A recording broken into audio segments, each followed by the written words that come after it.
Hi guys, I'm Kasha. Welcome to the channel and to our coffee times together. Today I'm here to talk to you about a couple of the last horror movies that I have watched. So I'm here today to talk to you about 4 of the last things that I have been watching.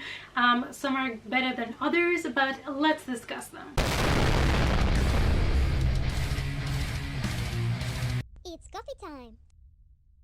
So since I don't do my monthly what I watched videos because they always got too long and I was always talking about way too many things, I decided to bring here and there, shorter videos about a couple of the things that I have been checking out lately. So I have here for you 4 of the last movies that I have checked. First of all, I would like to talk to you about the dark historical fantasy called Errmentari, and this is a Netflix exclusive that is actually original from the Basque region in Spain, so it is spoken in Basque language, so I had to watch this one with subtitles because it is a complete different language that I do not speak because it's not spoken where I come from in Spain. And this was a treat. It is translated as The Blacksmith and the Devil, I believe, and we're basically following a story of a blacksmith that has the devil captured in a little cage and it's torturing him. This movie is from 2017, I forgot to mention that, and I had it there on my list and I wasn't sure if I wanted to watch it or not, but it actually pleasantly surprised me. I ended up giving it 3.5 rating out of 5, which is, better than average. And we have, apart from the blacksmith that has this devil in captivity, an orphan girl that manages to find this cabin in the middle of the woods that the blacksmith has and comes in contact with this devil. Now, this movie might not be for everybody, but I thought they did a wonderful job with a movie that probably did not have a big budget, but a lot of the scenes from this movie felt a little bit like a painting when it comes to the scenery.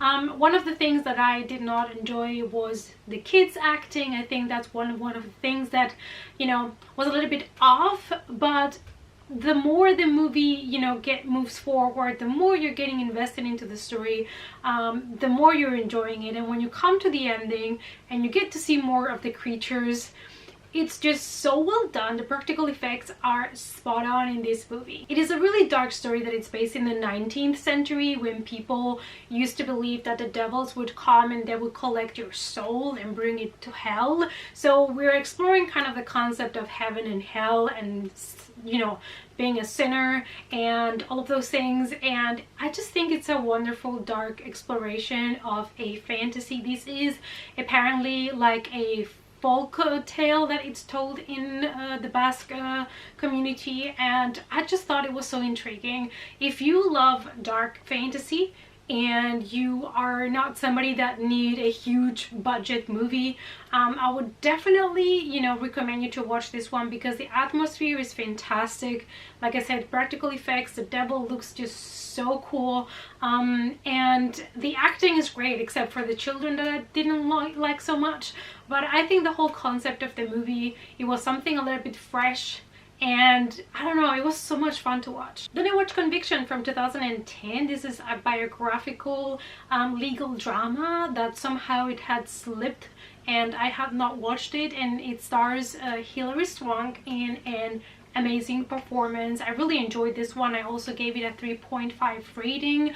It is based on a true story of somebody that was convicted of a crime in the 80s, and his sister starts to go to law school to try to prove his brother's innocence, and this is a fantastic exploration of our legal system, well, the legal system in the United States, and people that might be or might not be guilty for the crimes that they're paying for. And and normally in this type of movies it all relays on the DNA testing that back in the day was not a big thing. Basically the only thing they could do with the DNA test back then was tell you the type of blood that the killer had, but that is not really conclusive, and people have went to jail because they happen to have the same blood type that the killer had. And like hello. And so I really loved to watch this movie. You know, it kind of is a little bit in the vibe of true crime, another movie that I also watched recently. So I'm really glad that I found this one on Netflix and got to watch it, because I think it's a great true crime story, that it is really well thought, and I think they did a great job to explore the story without being, you know, too sensationalist about it. And I truly enjoyed the acting as well. It is just fantastic. This is a slow burn, heartfelt drama in which we are face to face with the flaws in the legal system. Also, the power of lies is something super important. I think this is also a main topic that it's being explored a lot in true crime stories. The performances of the main characters were so powerful and believable. Plus, another thing that I really enjoyed was the score of the movie, that was kind of, it just merged together into the movie in such an organic way. It was just fantastic. Then I watched Calibre from 2018, and this one, it is shot in the Scottish Highlands, so you already know that the scenery is going to be beautiful here. It is a very dark movie, kind of exploring humankind. We are following these two friends that have not seen each other in a little bit, and so they meet and they decide to go hunting to the Scottish Highlands and have this nice bonding time together. And you can see by the trailer that one day they go hunting, they pull the trigger, and what they thought was a deer, it's not. And there's when their problems start. Our two friends are in this teeny tiny small village where everybody knows each other, everybody has each other's backs, so they're kind of like little strangers, you know, they are the foreigners. And when they go hunting that day and they shoot what they think it's a deer, but was it though, they find themselves kind of like in a little of a pickle, and they don't know what to do. And it kind of puts the audience in the position of having to decide what they would do in that kind of situation. You know, should they come clean, tell the truth? Should they try to cover it up? And like I said, it's just in the end a movie exploring kind of like humanity and our darker sides. It has to do with guilt, and it explores a very traumatic situation. And you know, this might have happened to somebody. Maybe you went hunting and then you shot and you thought it was a deer, but maybe it's not.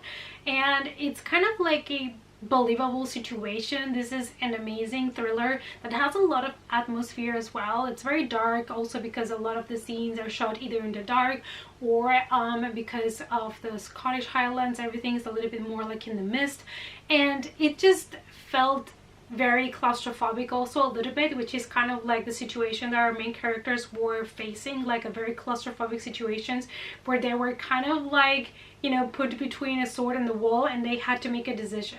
Then with only 2 stars, we have The Haunting of Molly Hartley. This is a 2008 American supernatural horror movie. I wanted to give this one a try, not because I had high expectations, but because one of my favorite YouTubers says that this movie is one of her guilty pleasures. So I was like, let me give it a try, but I just couldn't. It's just so tropey, so full of cliches, and nope. Acting was not great. We're following the story of Molly, and she is a teenager that comes from a past of trauma because her mom attacked her in the past, and she is in a new school and, you know, trying to make new friends and attracting the attention of the hot boy of the school. And she has this kind of visions and moments where she loses consciousness for a little bit, and she doesn't know what's happening with her until her 18th birthday comes around, and then she realizes that there is something evil in her past that she was not aware of, and she is finding out just now. The concept for the movie was not bad, which is something that tends to happen with movies I don't enjoy so much. Sometimes, you know, the main story or the plot, the idea behind it is not that bad.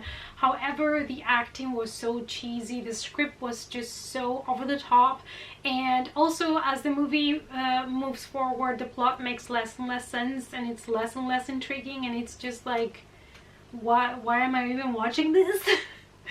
So yeah, it was kind of like a huge disappointment. I was hoping to at least enjoy it a little bit, but it was a big flop for me. And these are 4 of the last movies that I have watched. 3 are horror, the other one is true crime, you know, real story, so it's kind of horror as well.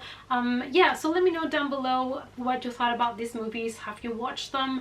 And let me know which is the best horror movie that you have watched lately. Let me know in the comments down below. Thank you so much for watching. Please give the video a big thumbs up before you leave, and all my social media as always are in the description box down below. Make sure to follow me also in Letterboxd if you want to see which movies I have been watching lately, and I hope to see you all in the next coffee time. Bye!